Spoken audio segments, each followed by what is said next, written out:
but you have some pretty impressive credentials.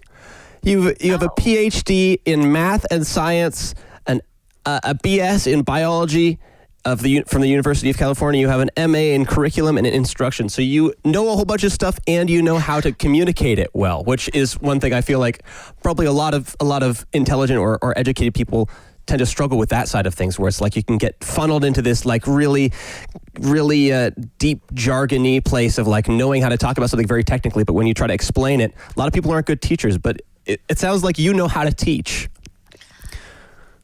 Thank you. I do actually believe it's a gifting, and I love teaching. I feel good about when I teach. I come alive when I'm in front of a classroom. I don't get nervous. I can speak in front of an audience of 1,500. And wow. But I don't think, I think people can learn how to be public speakers and to get better at teaching. Absolutely. I don't think everybody's sort of born to teach, but I do think some people have some natural talent, natural inclination toward it. And I do feel like that was a gifting from God. I'm glad you picked up and decided to develop that, because I feel like there are not enough people that really take teaching as an art form seriously. And especially with what you're doing, you've taken up this teaching on the basically the front lines of a culture war about where it's like a very high stakes thing. Like, I mean, you're not just teaching inert like math or something that seems like, okay, this is just a system and this is information and it's not relevant. Like the stuff that you're talking about, you teach evolution. Is this right? You teach evolution primarily to Christian schools and Christian people, especially evangelicals? Yep. I teach evolution and ecology. So not only do I get evolution, I get global climate change too. Great. Oh, man. I tell my freshmen, so I teach a freshman ecology and evolution course for science majors, but it can also count as a GE. And they're all required to take it. And, I just tell them, they throw all the hard stuff in here and they just let me tackle it with you guys. Students are, some of them are really shocked. They come in as freshmen having only ever heard one view from their church and their parents and their youth pastors. And then I build a trust with them that I am a Christian and I do love the Lord and I pray and I try to live a good life. And I accept evolution and we got to pay attention to climate change. And so I sort of build trust those first few weeks with them, and then I spring it on them. And we dive into that. And I think that's really important. Most important part about communication is you got to build a relationship first if you want to deal with a difficult issue. And once you've got that relationship and that trust, now you can really engage. Yeah. Well, I imagine that kind of scales depending on the stakes of the issue. And I mean, thinking about evolution, a lot of people I don't think realize how high stakes of an issue this is for evangelicals specifically. Like, I didn't even think about it. I didn't even realize how deep the roots went until I spent this last week just kind of watching a lot of like debates and a lot of different like teaching videos from creationists talking about like why evolution is a lie and why it's why it's like, well, specifically, evil. Yes, like right. It's evil, like it's trying to, and the weird thing is like, I want to try to get into some of those actual kind of war moments or like high intensity debate moments that happened in the past like 50 years or so. Like it seems like there was even, or at least within my communities, because I grew up in evangelical circles, I kind of heard rumors floating around that there was fake fossils and fake skeletons, and there was like a conspiracy of like people trying to sneak in evolution so that way we could throw out Christianity. I assume you kind of followed that and have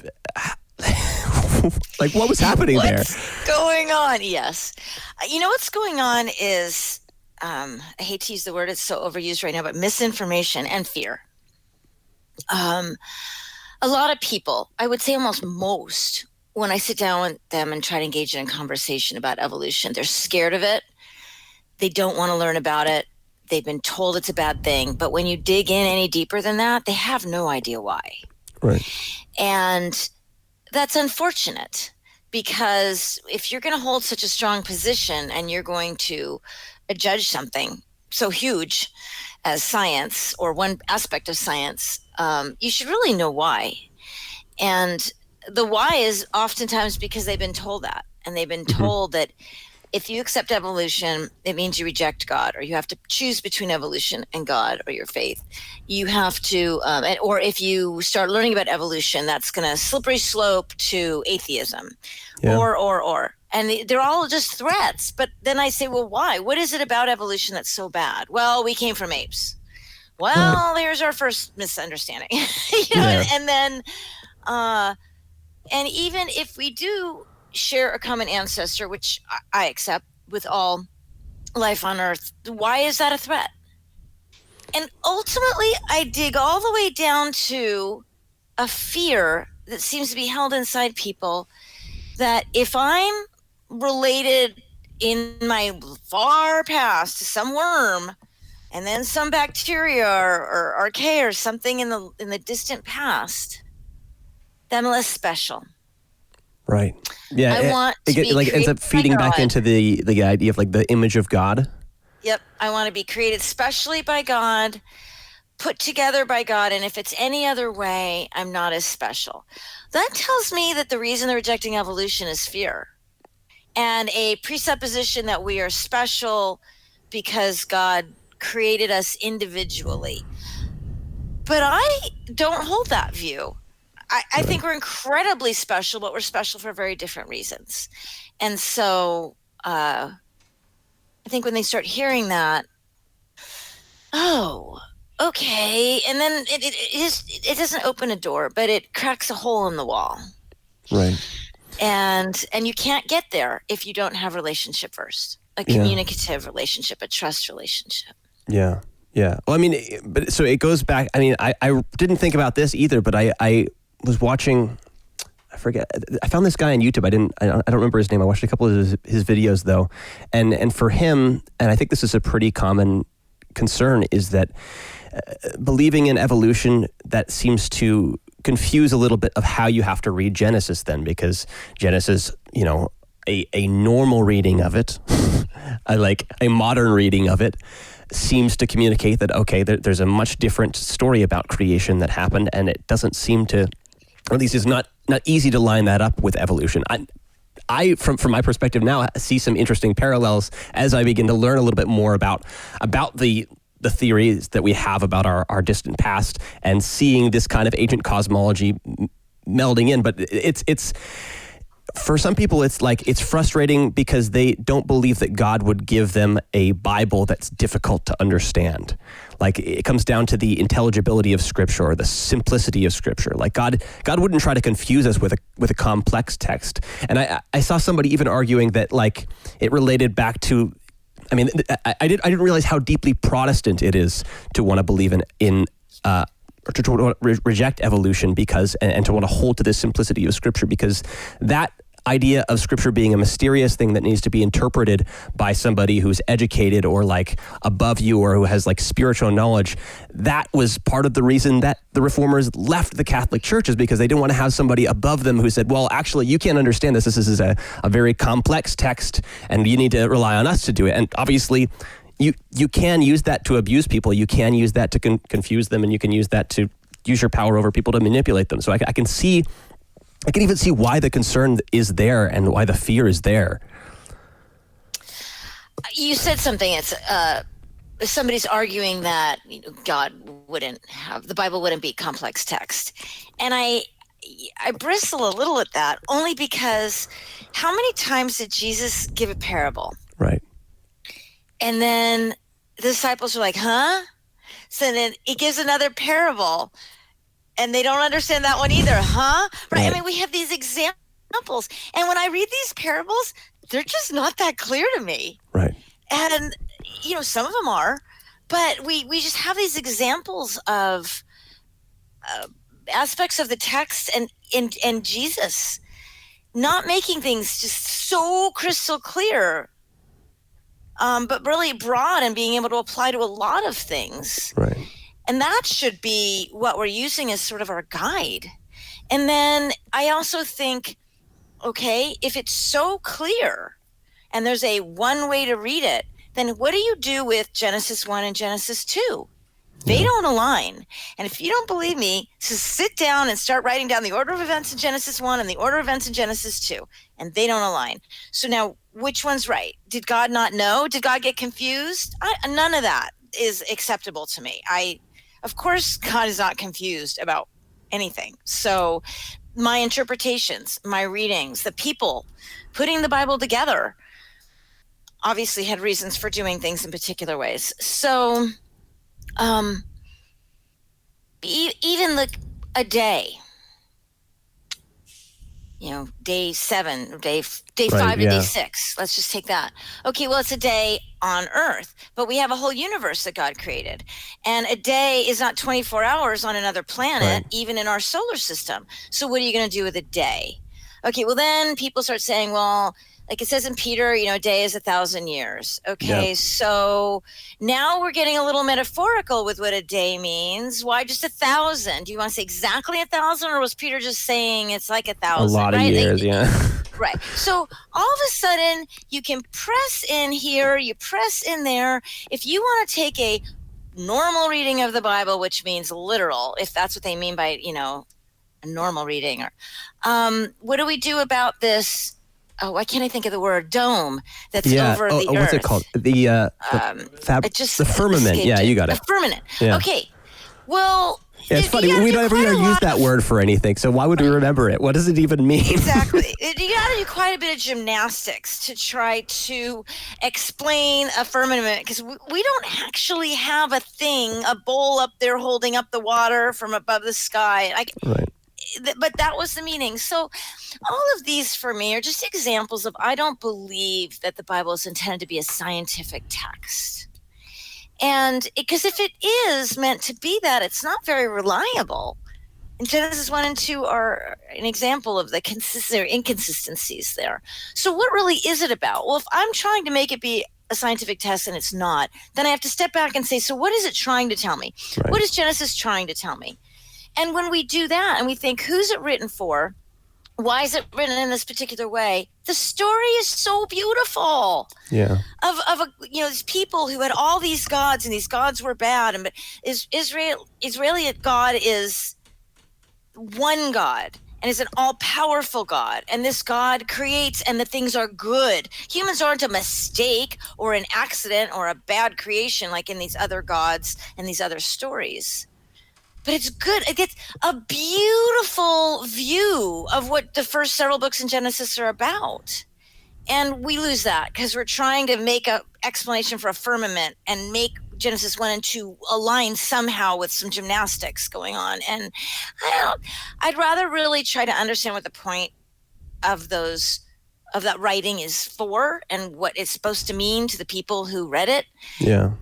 And that just is a better approach to me. Yeah. It's the approach I've taken. I'm not saying everybody has to do that, but it's the most logical, reasonable approach for me. I imagine it's frustrating to even, you've spent so long educating yourself on all these different topics, and then now to try to teach evolution to Christians, there's this expectation to now and go try to study Hebrew and understand or understand how to read ancient documents and become a theologian as well. And there's so much there. There's so much. There's so much packed into this conversation. So much in this sort of debate, and it's. I'm really impressed that you have managed it. How long have you been doing this?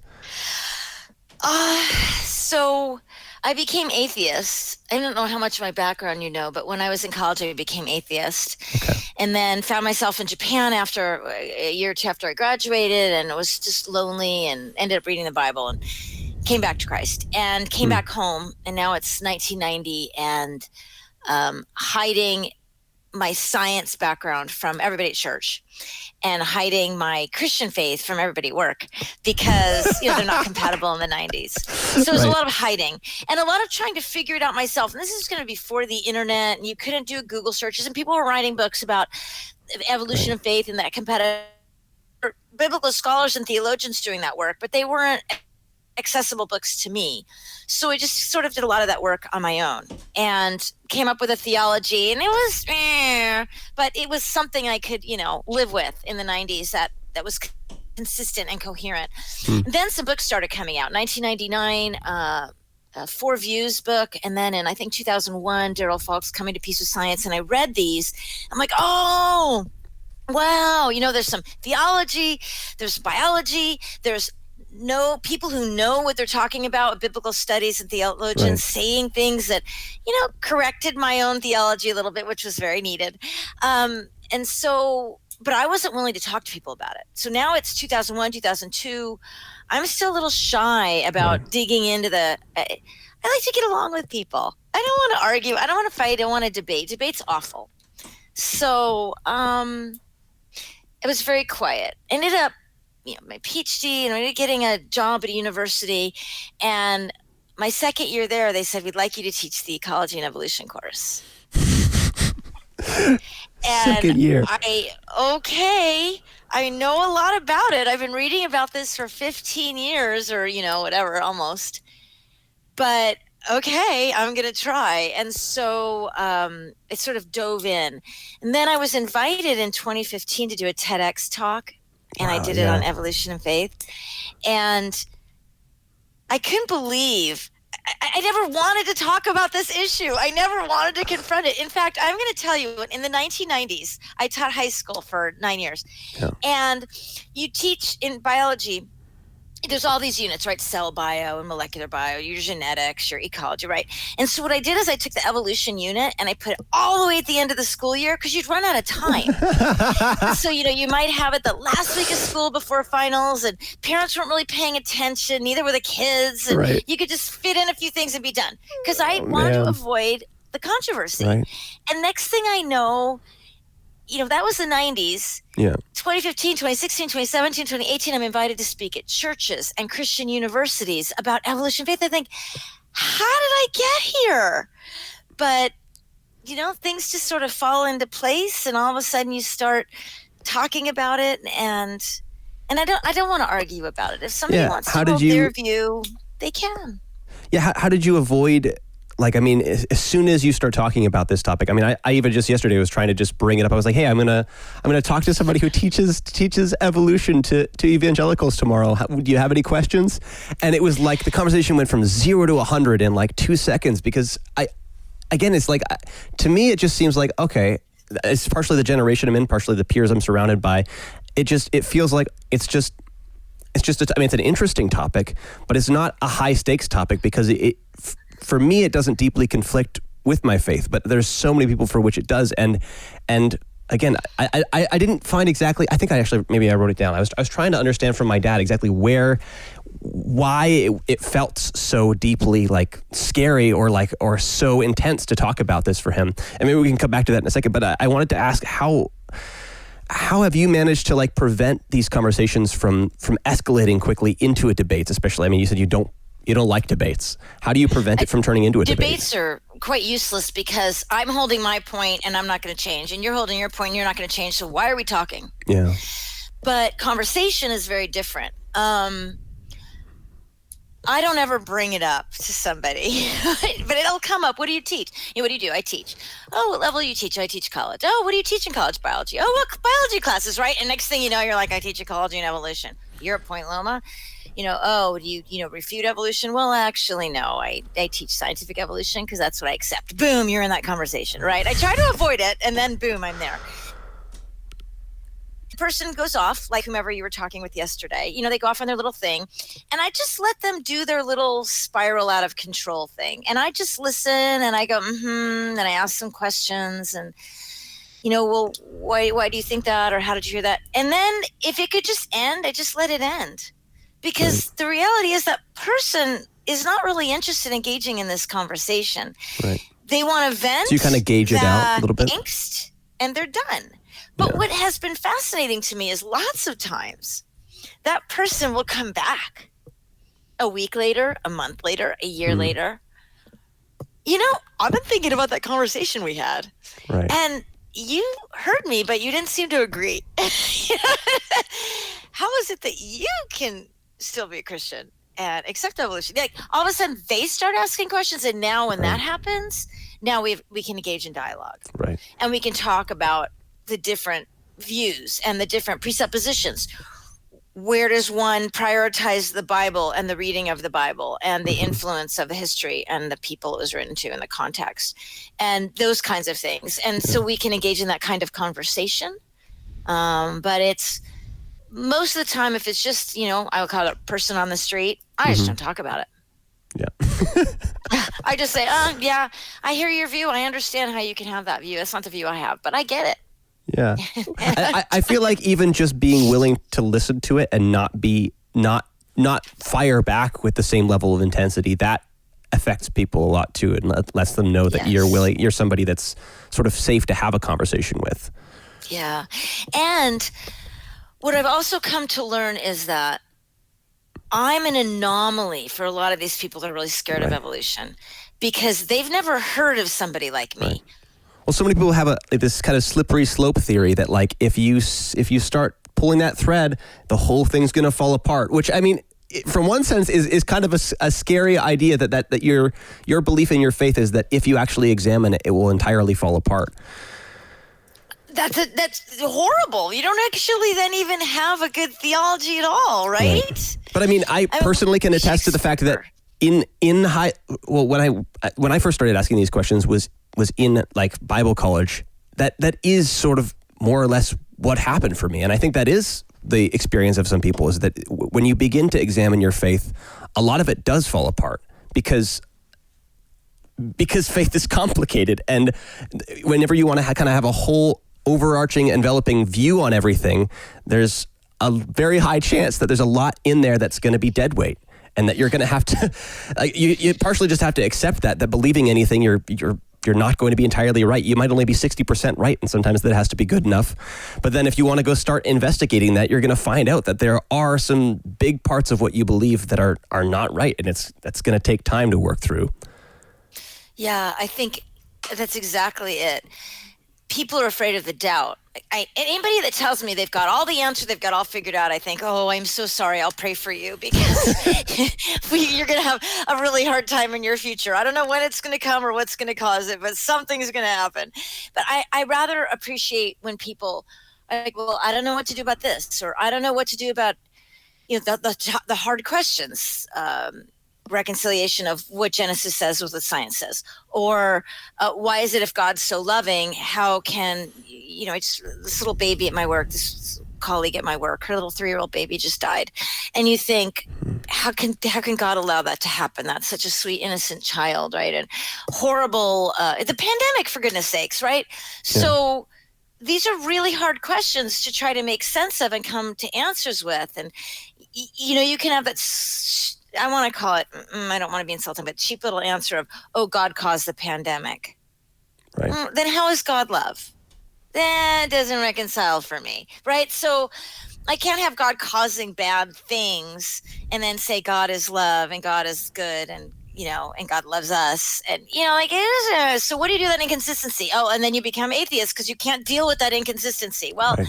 You don't have to become atheist. You can learn to sit in the unknown. You can learn to sit in the doubt. And I tell my students I have the gift of doubt. People say they have the gift of faith. I have the gift of doubt. Because, every hour upon hour, I think, yeah, maybe there isn't a God. No, I know there's a God. Like, I'm sure there's a God. But yeah, maybe there isn't a God. You know what I mean? Or maybe I don't really understand this. And so I live in that. And I think my faith is stronger because I live in that. Right. Well, faith isn't really faith willing to be wrong. Unless it has sort of a relationship with doubt, I don't think. Say that again. You cut out. Sorry. So I don't think faith even really means much of anything. Like, I don't think the word faith actually is faith unless it has some sort of a relationship to doubt. That's perfectly well said. Got nothing there. I agree with you completely. But, so for you, did you have any sort of unraveling experience though, where like, well, I mean, you said you had to kind of hold these things kind of not together for a while, and then eventually you had to try and figure out some way of reconciling them. But like, did how much of when you began to examine your own faith and your own relationship with Christianity, how much of that had to kind of fall apart and re-emerge into something different? Yeah. Yeah, freshman year of college, when the professor said, you got to choose between evolution or faith. I was in a biology class, and he's like, evolution is not compatible with believing in God. This was an atheist or a Christian? It was a secular school, atheist. Okay. And I was like, man, I never heard that. I just had never heard that in high school. And I went to my youth group pastor, and I went to another pastor, and I asked them both the same thing. And they basically told me exactly the same thing. You got to pick. And then I kept just taking these bio classes, and there's just so much reliable data about evolution from so many different fields of biology and chemistry and geology. And so if I had to choose, because those are my only two options, that's when I just said, okay, there's no God, done. And I was a little snarky about it, like I kind of went all the way over the, people that believe, or they're weak, or they need to believe, or Right. When I was in Japan and sort of came full circle, a little bit of an existential crisis. I was 22, and what's the purpose of life? Why am I here? What if it all ends? Does that matter? And been reading the Bible, writing letters to my sister in the States, and ultimately it came down to, I believe. Why? I'm not 100% sure. I have my reasons, but I believe. And I accept that Jesus came here as God incarnate and died for our sins. Okay, now what do I do with all the rest? So that's what that decade was. That decade was I hold this and I hold this, and I have no idea what to do with them. Right. And they inched together a little closer and closer and closer and closer. Yeah. But it took a decade. And now I think it can take people a couple months, because they can read quite a few books that help them bridge that gap. And so then it's just getting over their own fears and anxieties and that messages they were hearing when they were younger. But I still don't think it should be rushed. Yeah. And one thing I see all the time is my students say, oh yeah, I'm totally okay with evolution. I'm okay with all animals share a common ancestor except humans. We're specially created. Right. And so why? Why humans? Why do we need to be specially created? And so, there's layers of this, and that's cool. Yeah. I mean, fundamentally, it's that principle, though, of learning how to hold two seemingly incompatible and potentially actually incompatible ideas or worldviews at the same time. That's an ability, a skill that I don't think is really. I mean, you're a teacher. I'm glad you have a chance to maybe teach this, but I don't think it's getting taught as nearly as often as it should be, because I think that's so important, even beyond the scale of just a relationship between religion and evolution. Though, I mean, fundamentally, that's a good kind of picture of one of the central dichotomies of just, okay, we always have like a sort of a romantic view of life and a very technical view of life, and those are never going to mesh perfectly. It's in everything that we do. It's in our career. My dad calls it I don't know if you edit words in here, but the S word. Don't worry about it. There's no big restrictions here. He calls it the shit sandwich. Okay. So what shit sandwich are you willing to put up with at work? Because everybody's job is going to have the shit sandwich. So what can you eat? Mm-hmm. What can you suffer through in your own work? So you got to carry this thing that you really don't like about the things in your work, like grading papers and faculty meetings, right? Like I really can't stand those things. And I love hanging out with my students and enlightening them and getting them to wrestle with really hard stuff, right? So I'm willing to put up with that sandwich to get to. But I learned to hold those tensions. You're in love. It's the same thing. I can't stand that my mate does this and this and this and this and this, right? But I love all these things. And you live in that tension, or you break up. And so we actually learn to live in it in different categories in our life. And I think that can then apply to other categories. Yeah. And I see people in college really trying, at least at my university, really trying to help students wrestle with these things they come into the class with, these ideas that they think that are accurate and right, and then learning something new. For example, maybe reading authors from other countries. that gave them another perspective on something that they absolutely knew was right and sure. And then you get enlightened about other views and you're like, wow. And now you're holding these two things, and what do you do? And so it's really what you're, I think, bringing up is worldview changes or things that contrast with the worldview you've created for yourself. Those are really hard to modify. And I think as you can get older and older, if you're willing to keep learning, you're willing to keep reading, you're willing to get out of your little holy huddle and dip into other views, you really start expanding and learning to be just much more open. You're going to hold the views that you hold, but you can be open to hearing and listening. And maybe something I'm holding is wrong, and I'm willing to modify or adjust. I feel like I like that analogy, though, about holding two things and having a shit sandwich. But I think I want to expand it slightly, because I think that there's probably a shit sandwich in both categories. Oh, yes. And it's like when I look over here and I look at my biblical tradition, or I look at my Christian tradition, there's so much there that's so important to me. And there's also so much that when I'm kind of looking through a scientific or maybe a more secular or more technical or logical or whatever, some other lens that is really difficult to get through, that I kind of have to eat that sandwich. And then on this side, it's like science is such a beautiful and interesting thing, and like it gives me so much and it leads me in so many interesting places. But then there's some things, even just parts of communities, parts of certain arguments that lead me, or that are just difficult for me to digest. And it's like you've got that on both sides. Mm-hmm. I would agree with that. It's and it's just how to help people expand. I've been reading a couple of books just this past year about the patriarchy and the church. And I know this is not our topic that we're talking about. No worries. But Demez has a book and Barr has a book, and they're fantastic for women about understanding how did we get here. A Christian woman in 2021, especially somebody my age. I have a lot of baggage I've brought along with me about how I'm supposed to behave, what I'm supposed to do, and how I'm supposed to act, and where did all that come from?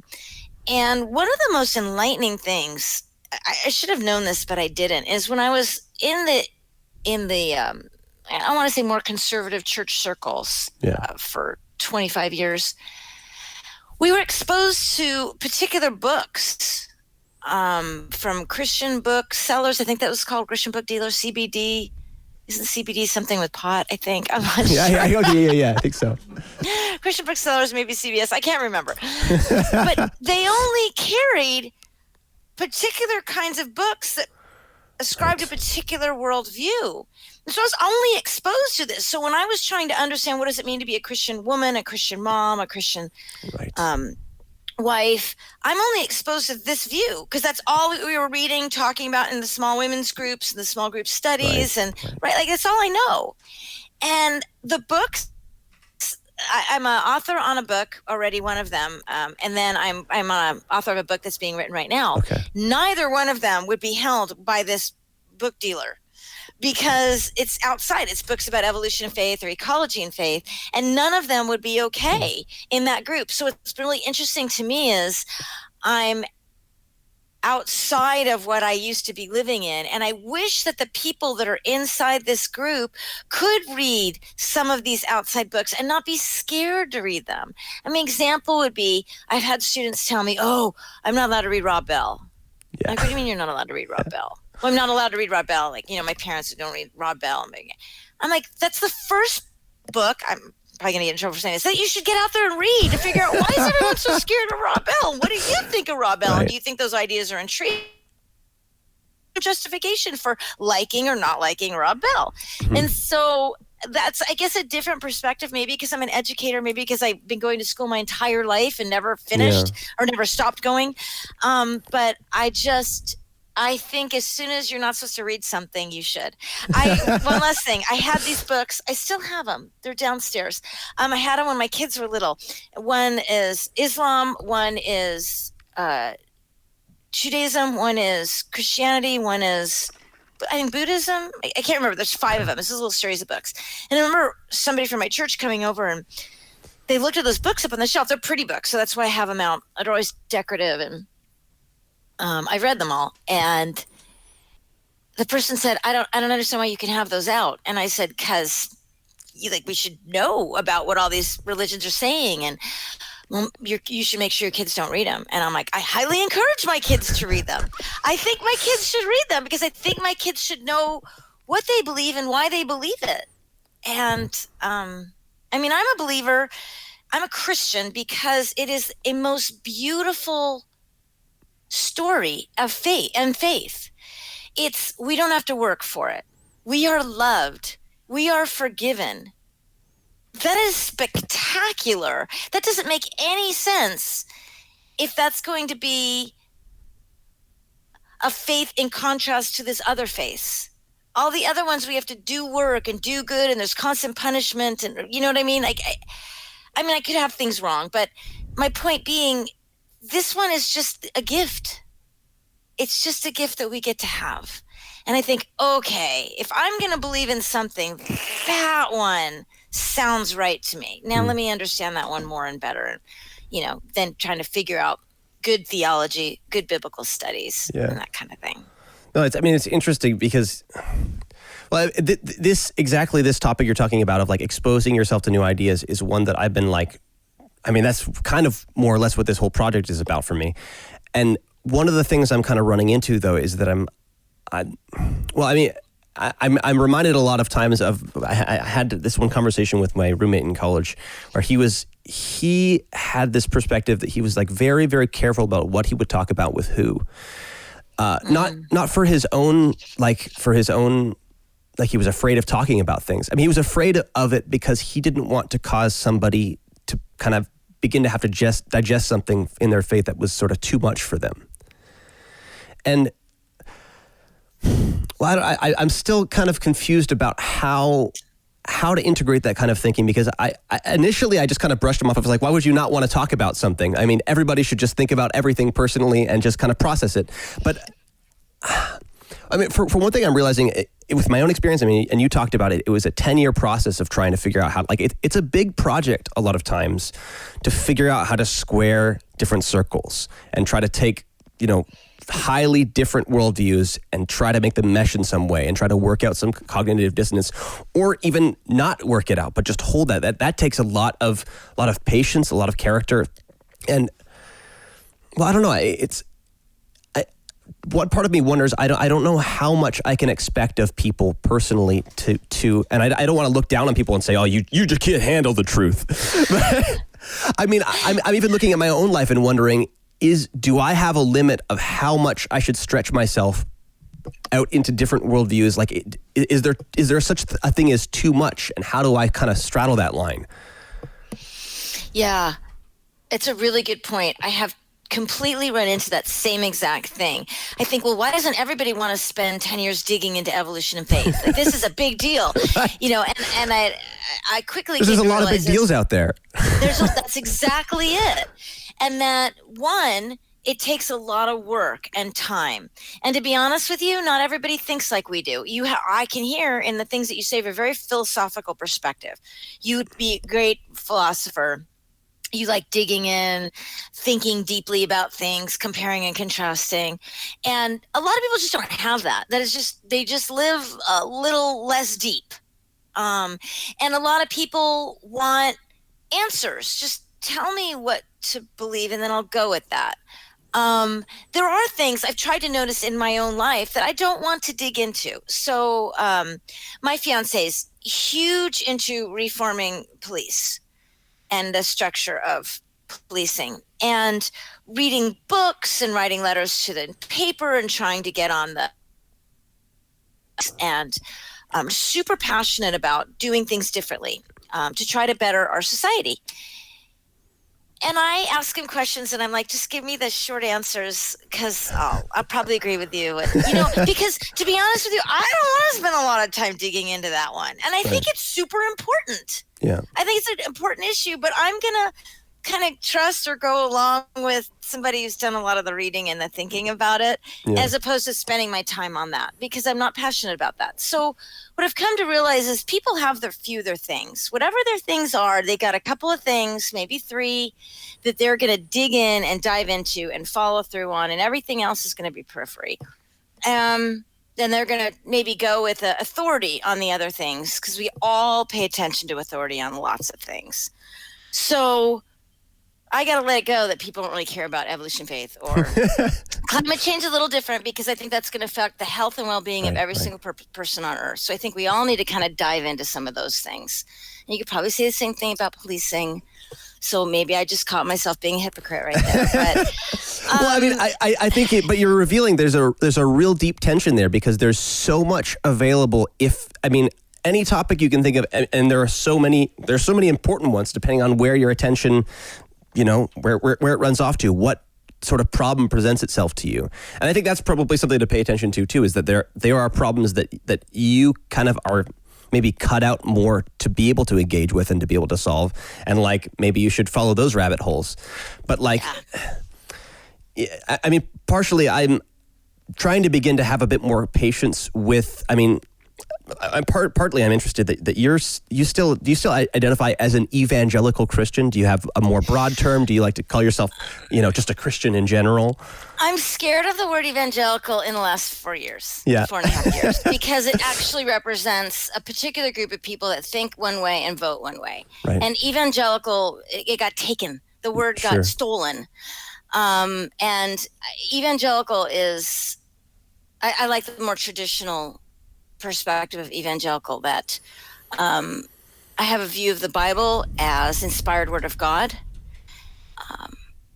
that I try to follow the teachings of Jesus in the Bible as best that we can understand those messages, and that I believe if I can share love, caring, understanding, patience, kindness, gentleness with everybody, that's what we're really being called to do.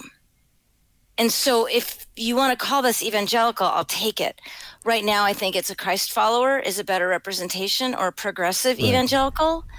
I hate to give up a word just because it got stolen by media and stuff. Well, it's kind of weird, because at a certain point, it would sort of identify you with, and this is still the line I'm kind of riding, is that I feel somewhat obligated to identify as an evangelical, because that is my tradition. Those are my peers. That's the communities that I've been surrounded with growing up with, and those are the people that I care about. So part of me feels obligated to try to participate in this religion and to see where we can go with it. I don't think it's, I obviously there's some serious issues I have with the way that evangelicalism is presented, is going, but I don't know. I don't want to give up on it. I don't think it's a sinking ship. Hopefully, maybe it is.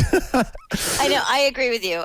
Maybe we can really keep forging forward and retain what we had before everything kind of got taken over by the media.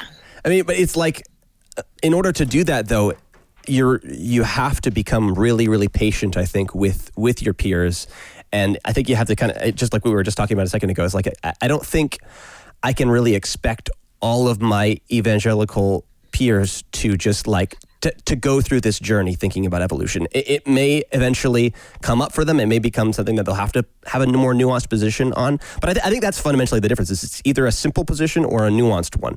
And the simple ones, I guess they do kind of motivate your actions in certain ways. But there's fundamentalism on both sides, and it's I can't expect people to not. Like you said, that you have to have things be in the periphery. You have to have simplistic understandings of things, so that way you could delegate that attention to something that's important to you and that's relevant to you. I think my goal, I know my goal, and I tell this to my students, my goal at the end of my class is not to have changed them. Love if they accepted evolution. That's great. But that's not my goal. My goal is that they stop believing that somebody like me can exist. In other words, my goal is that they can understand a Christian who accepts the consensus science on evolution, that they understand that that's one view a Christian can hold. So they don't fall into the black or white. If you accept evolution, you're atheist, or heretic, or you don't accept evolution, you're a good Christian. That's this binary system. And my goal is that they understand there's this whole spectrum of views people can hold. So when they leave my class, there's space for a variety of views.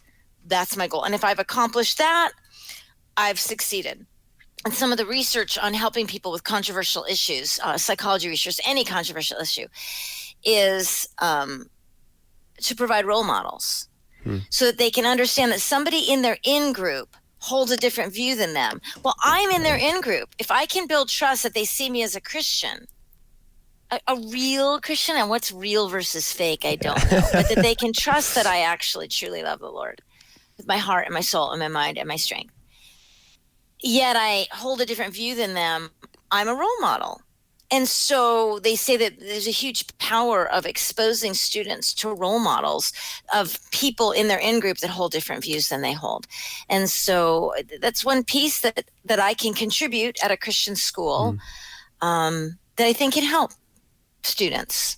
That's great. Yeah, I mean, that to me seems like I was just, as I was thinking about what you do, I was like wondering, what is it that makes this click? How are you able to exist in this position? Because the amount of intensity of emotion and of conversation that's got to happen there, but I mean, that makes sense, making it relational, just allowing people to I mean, you have to be a certain sort of person. Like I said, like a lot of intellectuals, a lot of academics don't have that personable, that relational aspect. I think I guess some of them do, but there's a possibility of just getting kind of deep in the books, but like paying attention to how you treat people and how you build relationships. I think that's so important for.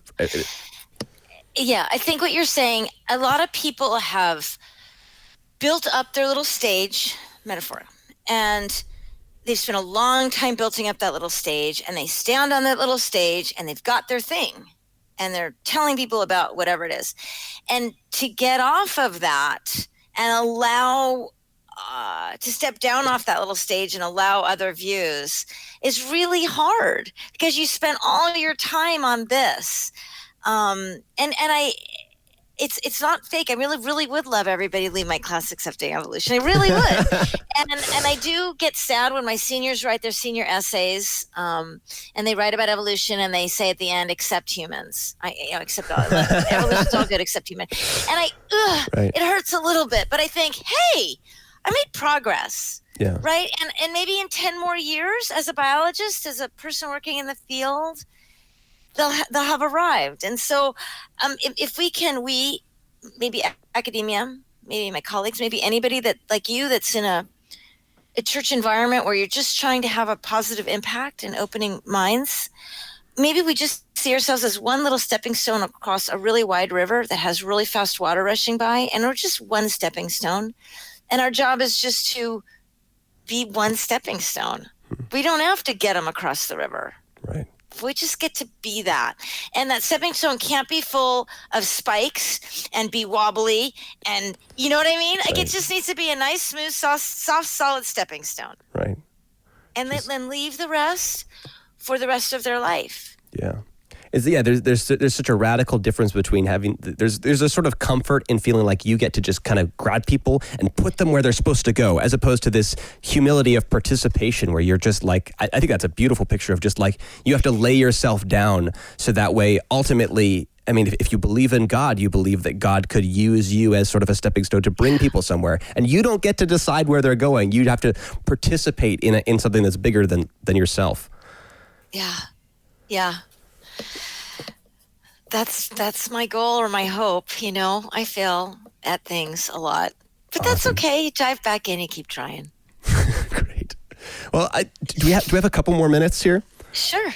Okay. I didn't want to spend most of our time doing this because I wanted to, I think intuitively, and part of the show is just that I want to kind of focus on the relational and the conversational end of things.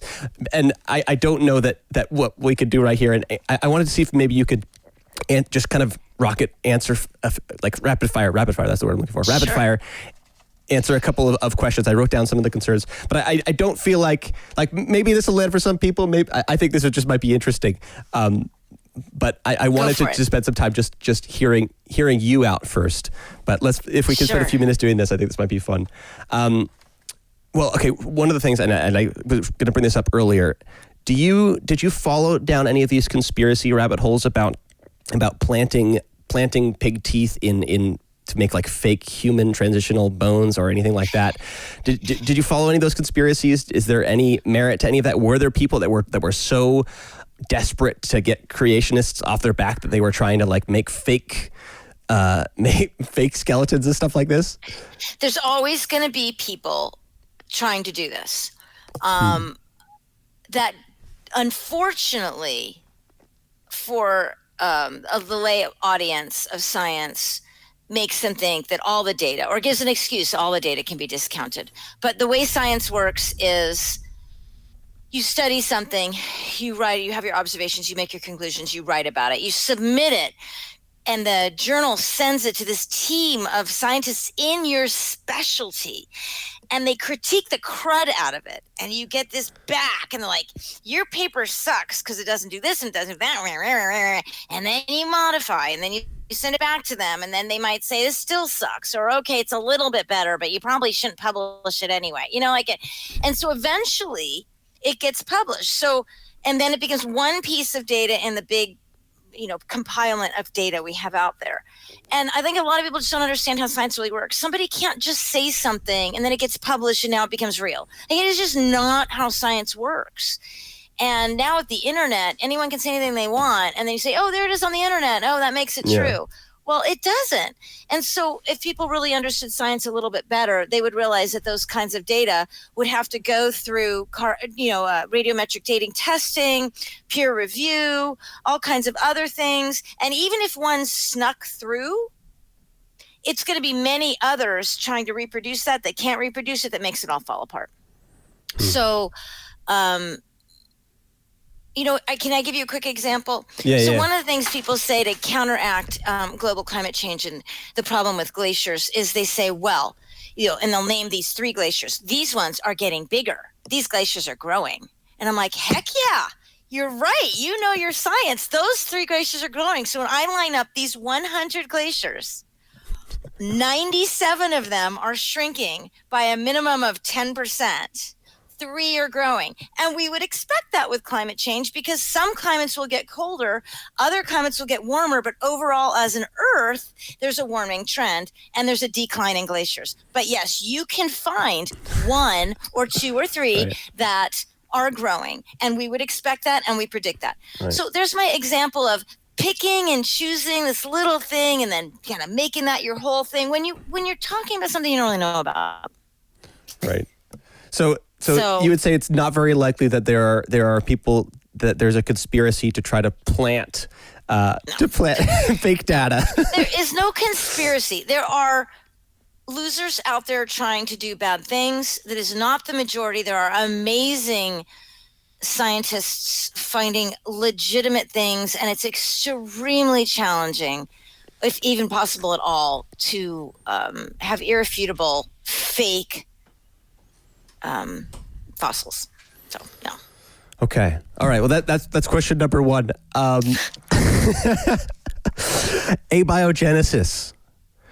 This is one of the big things that gets brought up a lot in like anti-evolutionary creation videos, and something that a lot of my creationist friends will have a problem with, the idea of life coming from non-life. Is that a difficult thing to explain? It is a difficult thing. We haven't figured it out in science yet how it's happened. We can see how things can form. We can put a bunch of ingredients together and we can get proteins and stuff like that. But have we got life as you and I would define life? No. Okay, so we could explain that at some point in the future. We might not explain that at some point in the future. It could be the thing that is the God thing that started it. It has absolutely no bearing whatsoever on evolution. So there would be like evolution a view is that once God... there's life, now what happens? Right. Okay. So from single cell, multi-cells, water animals, land animals, how do we transition up? That's evolution. Right. This thing about first life, Okay, could be God thing. It could be a God thing. It could be we just haven't figured it out yet thing. I don't care. Doesn't matter either way. It doesn't negate from God a Christian for me perspective. at all. Yeah, it's like regardless of whatever happened, it would be a God thing. Right. God created. So if he created in such a way, and I'm sorry to say if God created, because God is not a man with a white beard standing on a cloud, God. But if God created in such a way that the stirring of all the chemicals and particles came together to create life, it doesn't have to be touched by the man in the white beard in order for life to happen. So it's a too simplistic view of God. It's putting God in this little box. God had to do it this way. God has to be touching it to make it. See, universe, it's really big. It's super confusing, and we're learning a ton every single year. There's space for figuring out that life could have emerged just by mixing in all the chemistry and the physics and getting life. Yeah. Okay. None of those threaten my faith. My faith is just not a pillar of my faith. Yeah. I mean, and one thing a worldview or a philosophy I've been exposed to recently is called panpsychism, which is the idea that like there is literally actually no matter, no thing in the universe that isn't conscious. And so I've heard that. There's not an idea that consciousness or that life just, emerges at a certain point, but that like, well, I mean, I guess it doesn't directly fit into this problem because we still wonder exactly how a biological organism, but like we can see chemicals forming, and then like, well, at what point is it? I mean, is there an easy threshold? How do we define the difference between something that's alive and something that's not alive? Yeah, there's seven or nine. Oh, you're getting me back to my my roots. But there's 7 or 9 character traits. It's got to be reproducible. It has to reproduce, or it has to be. Yeah, it has to be able to somehow reproduce in some particular way. Oh, I can't believe I can't think of these right off the top. You stumped me. Sorry, no. I realize I'm just throwing stuff at you here. Yeah, no, that's okay. But there's a list of things that we've come up with, and that's why we would call a virus not alive. Oh, because really? It can't survive on its own. A virus has to be within a cell, so it's a parasite. Some other cell. A virus is not a living. It doesn't meet the criteria for being alive. And then there's debate all about is virus alive, is virus not alive, blah blah blah. But that's sort of that differentiating kind of gray area. Let Orson Scott Card take care of that. Have you read any of the Ender's Game series? I've only seen movies. Okay. Is Ender's Game movie? There's a movie, yeah. In like the third book in that series, he starts going into like the ethics of destroying a virus because what if it's alive? And it's great. There you go. Well, it's sort of like Data on Star Trek. So I'm a Trekkie. Okay, great. So is Data alive or not alive? And consciousness and Yeah, so there's a lot there anyways. Maybe we could at least leave it at that it's complicated. It's complicated. Okay, irreducible complexity. Something that a lot of people bring up is that how it's impossible for an eye to evolve. It's too complex. There would be so much dead weight for it to just kind of pop up out of nowhere. Like there's so many parts that need to work together for an eye to work that they wouldn't just evolve on their own. They become useless, and evolution is very, very chintzy with its spending. It doesn't invest in things that don't immediately give it. I'm personifying evolution, but evolution that doesn't invest in things that don't pay off within one generation. Yeah, exactly. So how do we explain some of those things that creationists would point to as like irreducible complexity? I can respect the desire to try to come up with an explanation to refute evolution by saying some things had to be specially created, like an eye. I respect the desire to do that. I don't agree with it whatsoever, because first off, when the idea of reproducibility first came out, I guess maybe it was 90s, a bunch of biologists that were non-believers, even some that were believers, tackled this. Mm-hmm. And they said, oh, no, we can show you how. And so a bunch of those things, like an eye and many, many, many other things, have been fully explained as to how they evolved from a biological viewpoint. And there's articles out there, journal articles from reputable scientists and supported by many others to show that we can explain the evolution of eye. So what happens then if all your cards are held in this, we can't explain an eye, and then biology explains the eye, and that was why you were a believer. Right. Now you got nothing. Right. So it's called the God of the Gaps view. That's the same thing for me as, we needed God to start life. Could God have living things? Sure. But I'm not holding all my cards in that, because if we can suddenly do that in a lab, I'm not going to suddenly give up on God and become an atheist, because that's not what my faith is in. Right. So no, irreducible complexity has fallen into this trap of there's things we just can't explain, therefore it must be God. And they get very angry when we say that, when us Christians that don't like irreducible complexity, when we say that sentence. But ultimately, that's really what irreducible complexity is. When I read the books and I get all done, I say, well, this person's trying to say that this is so complex, there has to be a God. And could God be involved in having to do that? Sure. But if we explain that scientifically, what do you got left? Yeah. No God. And Right. I'm not okay with that. Mm-hmm. Well, that's an interesting. Recently, that word had kind of come back into my sphere of, I don't know, my vocabulary. Somebody said the God of the gaps to me, and I remember that being a phrase that had brought up in high school and stuff like that. But it's not something that gets thrown around unless you're having these sort of these Right. kind of conversations. And I was like, why is that even a problem? So, but I think you've kind of laid it out. So is that if your God is literally just this creature that inhabits all of the gaps in your understanding, then every time you understand something more, then that God shrinks a little bit. And to the extent, but there seems to be something useful though about thinking about, I mean, if you think about God as a being that knows everything and understands everything, then that would mean that everything that you'd understand, God does understand. And so you can rely on God for those gaps. But if it's like everything else is natural and God's not involved in that, basically the things that you understand don't relate to God in any way. Those are just your understanding. But then there's the things you don't understand, and that's where God is. I think that's where the problem shows up. It's like if God exists across the spectrum of understanding, including the things that you do understand, then that gives you the freedom to investigate the gaps and also the comfort to know that there is a God that understands those gaps too. And I think one thing that you said is interesting is then there's just nature happening without God.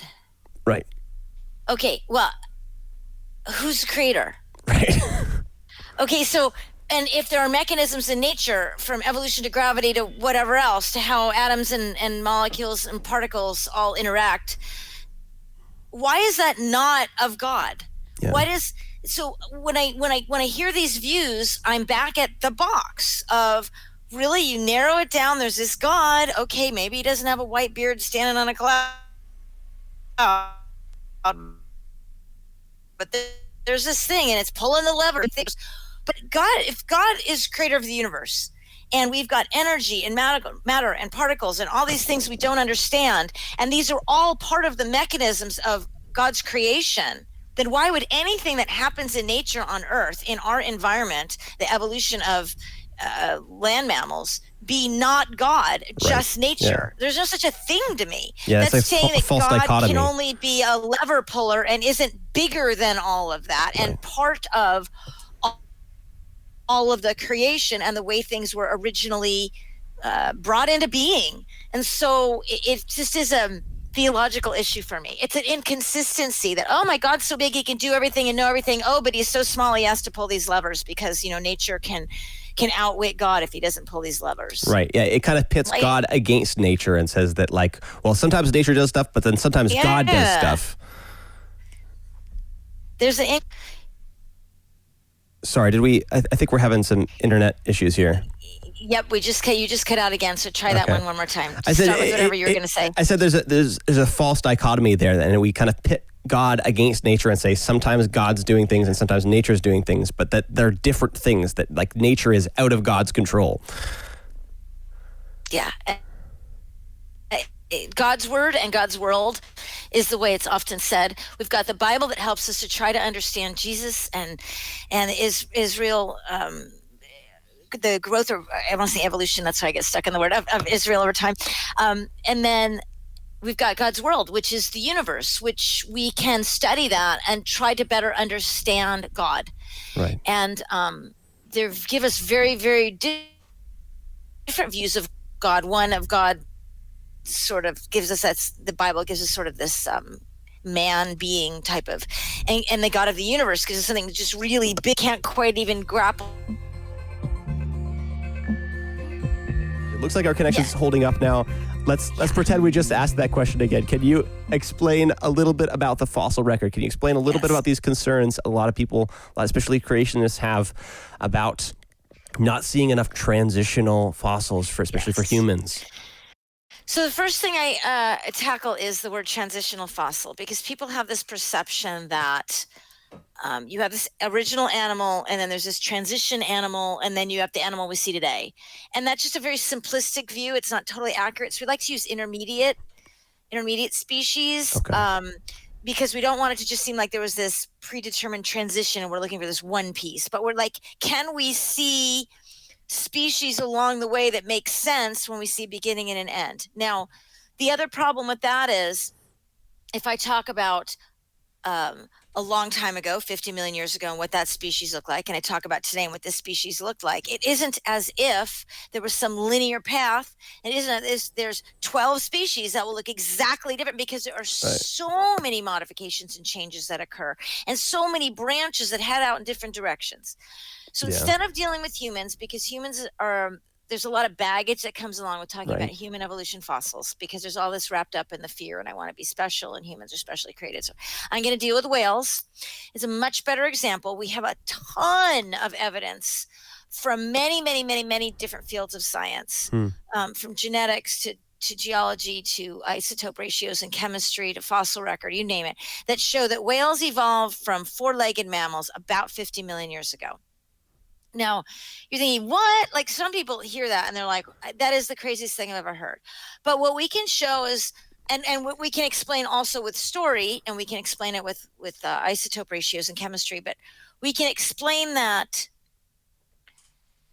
there was an open niche for an animal at some point, a four-legged mammal on land, to get food out of the water, that there wasn't a lot of, let's say, enemy in the water, and so some of them just were able to catch more in the water.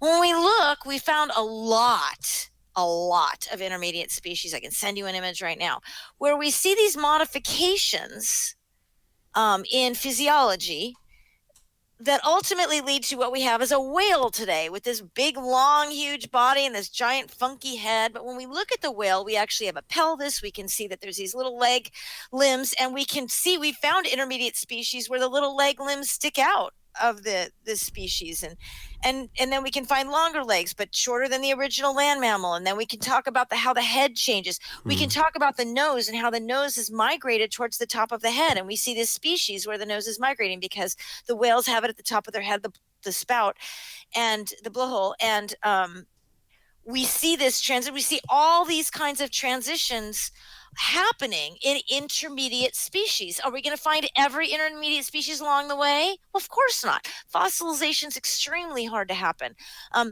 So the organisms have to land in a particular moist environment, but not too moist and not too dry, so that they don't just decompose. We want things to decompose. We need decomposition for the cycle of life. Every now and then, some things don't decompose.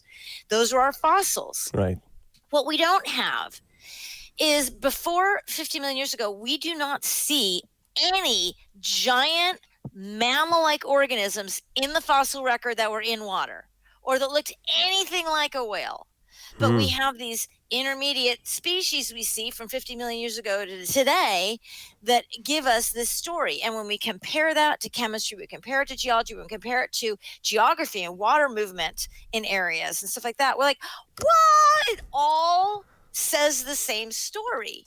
Yeah. So anyone saying we don't have intermediate species, I'm like, well, you haven't been looking at the data.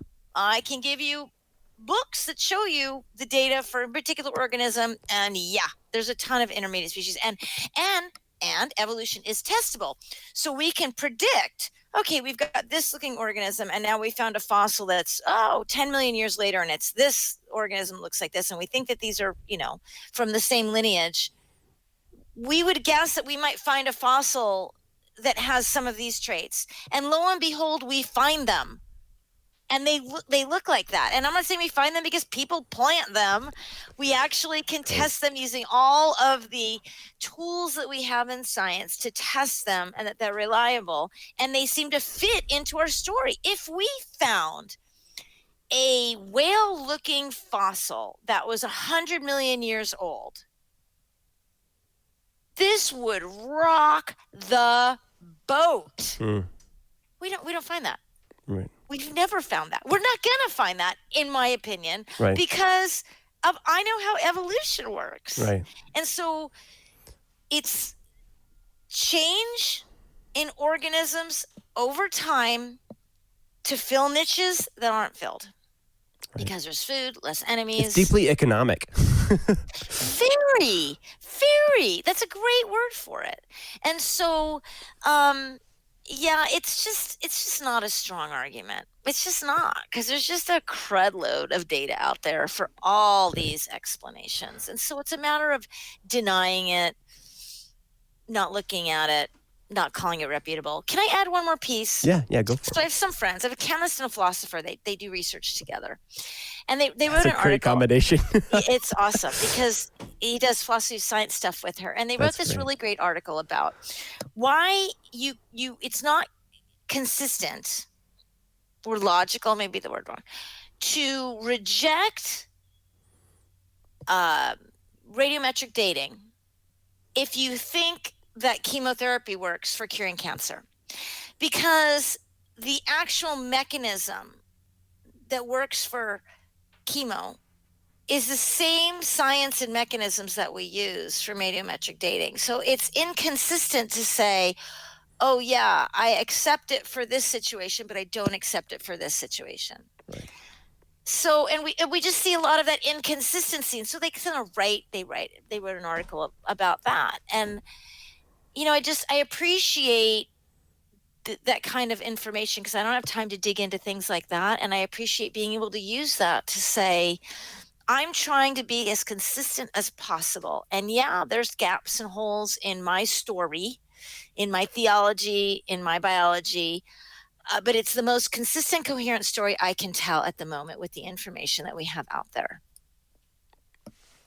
Good stuff.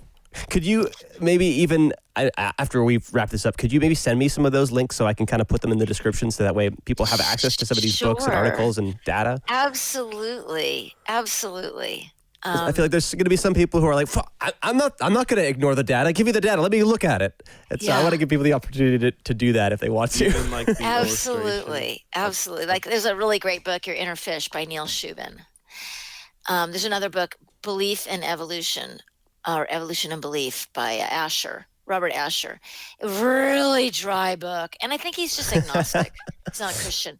But he goes chapter by chapter just through this data.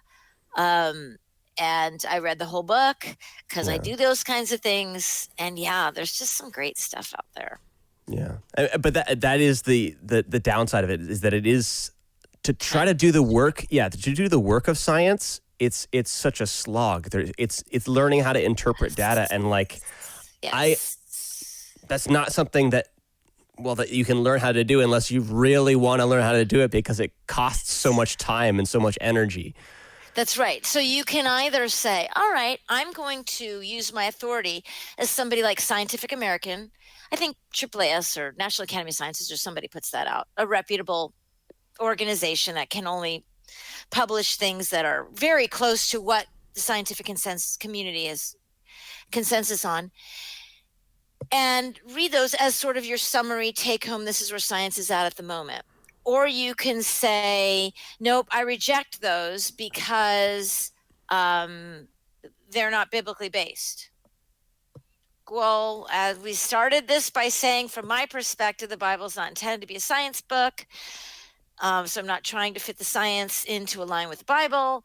I think people that spend their life and career and 45 years of time figuring out something like looking at bones of whale intermediate species, I'm going to trust that whole group of them. Right. Just like I trust the fact that when I click this little button, this thing's going to turn on. And when I dial my son, I'm going to get him on the other end. And I have no idea how that works, but I'm going to trust it. Yeah. Any institutional relationship is a relationship of faith. Like, you don't get to just say, well, this isn't faith because it's science. I don't know how to do science. I'm not a scientist. My relationship with science is entirely faith-based. Yep. Yep, it's exactly it. We all rely on authority for almost everything we're doing in our lives. Right. And then we're picking to choose, but I'm not taking these authority people in this particular Right. category because they're anti-faith. Well, you know what? Every single evolutionary biologist I've ever met is not trying to refute. I know they're out there, but the Yeah. ones I've met are not trying to refute Yeah. anything. They're just sitting in their lab trying to figure something out and get Right. grant money. And maybe if they can find something amazing, they get a Nobel Prize. Yeah. Like, that's it. That's their goal. Right. Everybody leave me alone and let me do my work. But being within a Christian community and have, I mean, it's still difficult to track down exactly where this debate started, where this story started about evolution and faith being so at odds with each other. But within the circles I was at, it's like you get this idea that everybody who believes in evolution is a Richard Dawkins or a Lawrence Krauss or somebody who like literally is up in arms trying to kill the church and get rid of religion, and that religion is the most evil. I'm pretty sure Dawkins has gone so as far as to say things like silly things like religion is one of the most evil things on the planet that needs to be gotten rid of. Whereas, like, I think Dawkins is such an amazing teacher when it comes to evolution. He's so interesting. He's a great communicator. I don't know why he hates religion so much. But then I can show you quotes from Ken Ham. Right. Bash people that accept evolution. I'm equally as insulted by him. Yeah. And he's supposed to be my in-group of Christian faith. So we've got these two people that are really noisy, and there's this huge majority in the middle that are not noisy. And can we just get our work done? And can we all stop fighting? Yeah, it's a snapshot of this greater problem of just paying the most attention to the loudest, most noisy, most obnoxious people. Yes. Which I don't mean to just brush off Ken Ham or Dawkins or any of these guys as just being obnoxious brats. I think they are, the behavior there is a little bit reprehensible, but I also could see they're incredibly smart people. They are, and they're motivated, and they've got their little box that they've created over time, and they're standing on it, and doggone it, I'm staying here. Yeah. So, okay. I can appreciate that to some extent. We've come full circle, haven't we? It's good. Well, thank you so much for doing this with me, April. This has been such a wonderful time to chat with you and hear your perspective on this stuff. Thank you for asking me questions. I appreciate someone wanting to know what I think. Is there anything we can kind of plug, any books or blogs or things that you're working on that people can kind of follow up with? And one thing I would plug is biologos.org, biologos.org. Okay. They are a group of Christians and scientists that are really trying to build this bridge and make faith very front and center in the pursuit of science. And they're doing it using consensus science and trying to be as evangelical friendly as they can. And I would say that is the place to go if you're interested in the intersect between science and faith. And they're starting to expand beyond evolution to ecology and human personhood and things like that. So it's a great organization. And then we're writing a 3-book chapter. I have 2 colleagues. It's not out yet. One chapter is on evolution. 3-book chapter or 3-chapter book? Okay. Sorry, 3-chapter book. Thank you. That's a long chapter. Yeah.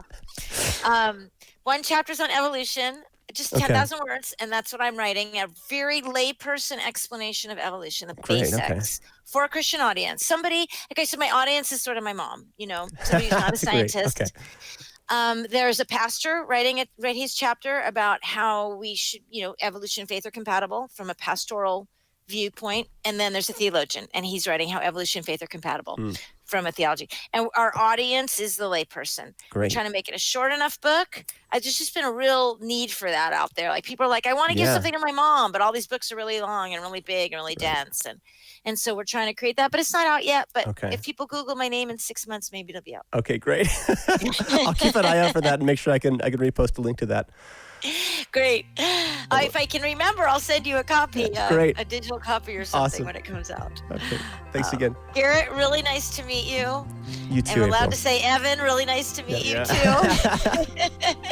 Thanks so much. I appreciate it.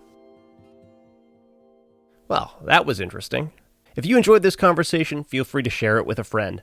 Or even better, Take whatever you found interesting here and go and have a real face-to-face conversation with somebody that you care about or somebody that you don't understand very well. I think face-to-face conversation is one of the most important tools that we have for building and maintaining real relationships and real communities. Many institutions in our lives have an incentive to crowd out these longer, more engaging interactions with short-form junk food content. I get it. They're just trying to make money. The point of this project for me is to spend some time pushing back against some of those forces in my life. I want to practice listening to and engaging with people that I don't necessarily understand very well. I also want to spend some time listening to and learning from some people who seem to have a good track record of listening to and engaging with people that they disagree with.